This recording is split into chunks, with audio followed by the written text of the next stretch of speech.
Takže minule sme si ukázali, ako pridať cyklostojan. Cyklostojany nájdeme napríklad na portáli cyklotrasy.freemap.sk, kde okrem cyklostojanov sú viditeľné aj cykloobchody alebo časť tých cyklotras, ktoré už oficiálne máme.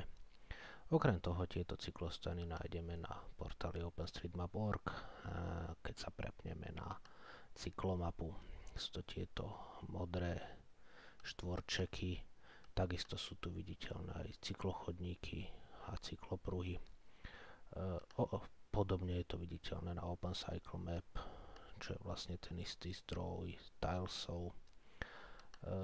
Cyklomapy robí aj portál Cloudmate, kde keď si vyberieme štýl, dáme si vyhľadávať bicycle alebo cycle, nájde to niekoľko.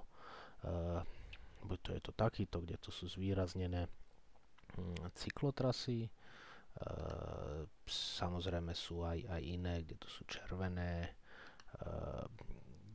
kopu ďalších možností, teraz sú zdôraznené v modrej farbe. Cloudmate ponúka určitým spôsobom jednoduchú možnosť, ako prerábať mapy, ale tým, že je to jednoduchá možnosť, tak je veľmi, veľmi limitovaná. Tu napríklad chýbajú tie cesty, ktoré sú pre cyklistu nezaujímavé. Tých možností je tam samozrejme veľa. Samozrejme je tu aj takáto zelená. Tých možností je viacej. Podobne je aj Hike Bike Map, čo je nemecká stránka, orientovaná ale skôr na cykloturistov.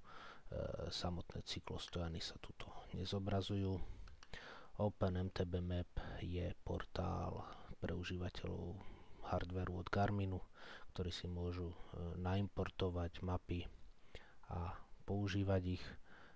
Velomap je vlastne ich sesterský portál určený pre cestných cyklistov, nie pre horských.